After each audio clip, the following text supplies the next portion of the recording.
Halo semuanya, hari ini kita akan membahas topik baru yang menarik mengenai liquidity risk.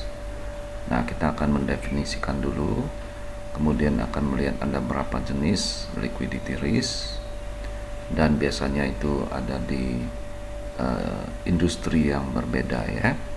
Dan kemudian bagaimana cara kita mengukur liquidity risk, serta faktor-faktor apa yang berpengaruh terhadap liquidity risk. Kemudian mengapa itu di pasar keuangan ya, itu peraturannya itu harus berbeda. Kemudian ada juga konsep yang sangat penting mengenai liquidity black holes, dan yang terakhir itu bagaimana itu supaya kita bisa meningkatkan liquidity di pasar. Oke, baik. Pertama kita coba lihat itu jenis-jenis liquidity risk. Ada dua jenis liquidity risk ya yang perlu diperhatikan di dunia keuangan ya. Yang pertama itu adalah liquidity trading risk. Itu biasanya terjadi di pasar modal. Dan yang kedua adalah liquidity funding risk. Itu biasanya terjadi di dunia perbankan. Nah, kemudian faktor-faktor apa yang berdampak terhadap katakanlah yang pertama ya, kita lihat dulu liquidity trading risk. Nah, ada 4 faktor ya yang penting bisa berdampak terhadap harga daripada aset di pasar modal. Katakanlah harga saham ya, salah satu contohnya. Bisa kita lihat harga saham itu bergantung pada harga tengah ya, dari harga penjualan dan harga pembelian. Itulah yang kita sebut dengan the mid market price. Kemudian yang kedua adalah berapa banyak ya kedalaman daripada perdagangan itu. Jadi how much is to be sold, yaitu volume perdagangannya. Kemudian ketiga adalah kecepatannya ya. Ini biasanya yang kita sebut dengan price impact ya, how quickly it is to be sold. Dan yang terakhir itu adalah lingkungan ekonomi yang mempengaruhi harga daripada aset tersebut, the economic environment. Nah, bisa kita lihat krisis yang terjadi di Indonesia itu pengaruh daripada krisis subprime mortgage ya yang ada di Amerika Serikat, yaitu pada Agustus tahun 2007 dan juga berkepanjangan sampai tahun 2008 untuk bursa efek ya Indonesia, di mana harga saham menurun drastis. Nah, itu semua juga berkaitan dengan liquidity trading risk. Bahkan ini sekarang pada saat terjadi virus corona ya, pandemi virus corona yang terjadi di seluruh dunia, kita bisa lihat itu juga berkaitan dengan liquidity trading risk. Pasar saham di Amerika Serikat bahkan di Indonesia sempat diberhentiin karena tidak liquid ya, harga menurun terus. Dan itu juga berkaitan dengan faktor transparansi. Kemudian kita lihat ini di grafiknya, bid offer spread as a functions of quantity. Semakin besar kuantitasnya, maka bid price dengan offer price itu semakin besar ya jaraknya. Kemudian cara mengukur bid offer spread ada dua cara, yaitu dengan dollar bid offer spread dan proportional bid offer spread. Kemudian cara mengukur cost of liquidation in normal market yaitu setengah SI alpha I dijumlahkan untuk semua posisinya. Kemudian pada saat stress market itu mesti ditambahkan faktor ketidakpastian yang bisa kita ukur dengan standar deviasi yang berkaitan dengan resiko ya pada kondisi stress market. Jadi setengah kali buka kurung mu I tambah lambda sigma I tutup kurung kali alpha I, semua dijumlahkan untuk semua posisinya, dimana mu i dan sigma i adalah mean dan standard deviation of the spread, dan lambda itu adalah confidence level ya yang dibutuhkan. Kemudian kita bisa memasukkan faktor likuiditas, yaitu liquidity adjusted VaR. Pada kondisi normal market itu liquidity adjusted VaR itu sama dengan VaR yang telah kita estimasi ditambah dengan penjumlahan daripada setengah SI alpha I. Kemudian pada kondisi stress market, liquidity adjusted stress VaR itu sama dengan VaR ditambah penjumlahan sigma daripada setengah kali mu i tambah lambda sigma i kali alpha I.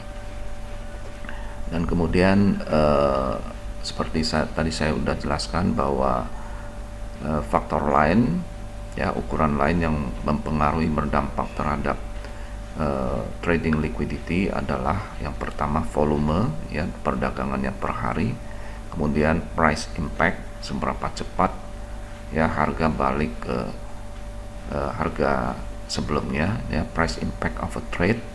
Dan ini ukuran yang terakhir itu adalah ukuran yang banyak dipakai dalam penelitian yang telah diperkenalkan oleh Amihud pada tahun 2002, yaitu absolute value of daily return divided by daily dollar volume. Nah, penelitian menunjukkan bahwa imbal hasil daripada aset itu bertambah ketika likuiditas itu berkurang. Jadi research shows that an asset's expected return increases as its liquidity decreases. Jadi high risk high return. Nah, kita masuk ke jenis liquidity risk yang kedua, yaitu liquidity funding risk. Ini biasanya terjadi di dunia perbankan ya. Nah, sumber-sumber daripada sources of liquidity adalah ada 6 di sini faktornya. 1, cash and treasury securities. Kedua, ability to liquidate trading position. Ketiga, ability to borrow. Keempat, retail and wholesale deposit. Kelima, securitization. Keenam, yang terakhir adalah central bank borrowing. Nah, kemudian juga regulasi ya, Basel III telah menetapkan ada 2 rasio yang harus dipenuhi ya oleh baik dunia perbankan maupun institusi keuangan. Yang pertama itu kita sebut dengan liquidity coverage ratio. Nah, ini dipastikan bahwa bank itu harus bisa bertahan selama 30 hari dalam kondisi acute stress market. Jadi bank harus punya modal yang cukup untuk bertahan selama 30 hari pada saat kondisi market itu adalah acute stress, yaitu yang kita sebut dengan liquidity coverage ratio. Sedangkan kalau untuk jangka panjang, rasio yang harus dipenuhi oleh perbankan ataupun institusi keuangan adalah net stable funding ratio ya. Ini untuk memastikan bahwa bank itu bisa berada dalam kondisi stabil dan aman dalam jangka panjang. Kemudian contoh-contoh yang berkaitan dengan liquidity funding risk ini yaitu Northern Rock, Ashanti Goldfields, kemudian Metal Gesellschaft. Nah, ini bisa dibaca ya, ada di Business Snapshot. Menarik ini sebenarnya. Kemudian ada konsep yang sangat penting tadi saya jelaskan di awal, yaitu liquidity black holes ya. Nah, ini terjadi seperti black holes ya, di alam semesta. Kita mengetahui bahwa lubang hitam ini ketika pesawat ataupun benda apa yang melalui situ akan disedot sehingga hilang ya, kering gitu aja. Jadi demikian juga di pasar keuangan ya, baik di pasar modal maupun di pasar perbankan ya. Liquidity black holes itu terjadi ketika sebagian besar dari market partisipan itu mengambil satu sisi dari perdagangannya. Nah, ini menyebabkan likuiditas itu menjadi kering ya. Jadi liquidity black holes occurs when most market participants want to take one side of the transaction in the market and it causes liquidity to dry up. Nah, contoh-contohnya adalah crash pada tahun 1987, kemudian British Insurance Company dan Long Term Capital Management. Ini juga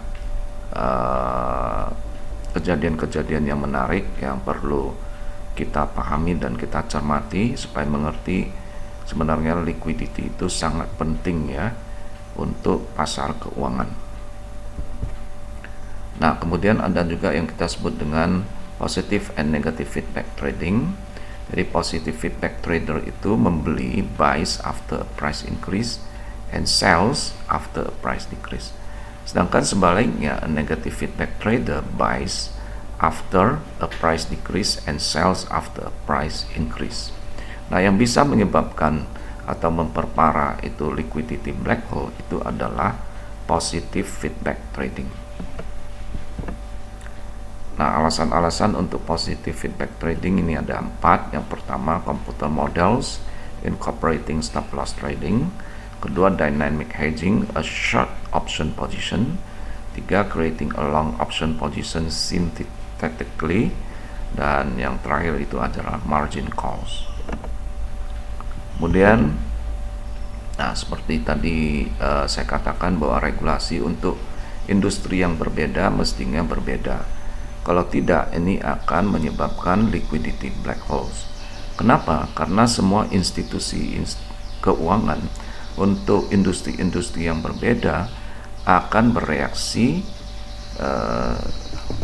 homogen ya, sama ya, ketika diberikan regulasi atau peraturan yang sama. Jadi if all financial institution were regulated in the same way, they would tend to react in the same way to market movements, sehingga terjadi satu sisi ya dari transaksinya. Nah, itu bisa berpotensi untuk menimbulkan liquidity black holes ya, sama tadi yang positive feedback trading ya. Jadi when most of the market participant take one side of the trading or the transaction, it can create or accentuate liquidity black holes.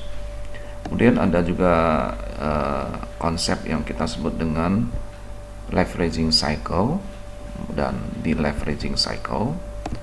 Nah, ini grafiknya seperti ini. Saya berikan contoh mengenai deleveraging cycle aja. Jadi yang pertama, investor required to reduce leverage.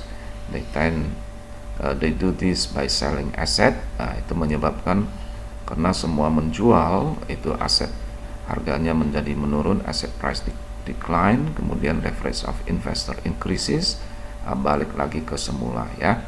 Nah, ini terjadi siklus seperti ini. Inilah yang kita sebut dengan deleveraging cycle, dan sebaliknya disebut dengan leveraging cycle. Dan yang terakhir adalah kapan itu liquidity bisa menjadi semakin baik. How to improve liquidity? Is liquidity improving when spreads are narrowing? Jawabannya adalah yes. Tetapi, but arguably the risk of liquidity black holes are now greater than they used to be. Nah, ini terjadi ya untuk krisis-krisis subprime mortgage yang menyebabkan masalah keuangan besar ya untuk Amerika Serikat. Bahkan ini sekarang juga waktu terjadi COVID-19 ya, pandemi ini juga berkaitan dengan liquidity. Jadi it is important to have diversity in financial markets where different groups of investor are acting independently of each other. Jadi ada penjual, ada pembeli ya, yang bertindak bebas ya, satu dari yang lainnya, sehingga menyebabkan kondisi pasar itu menjadi semakin liquid. Saya rasa hari ini sampai di sini dulu. Sekian dan terima kasih.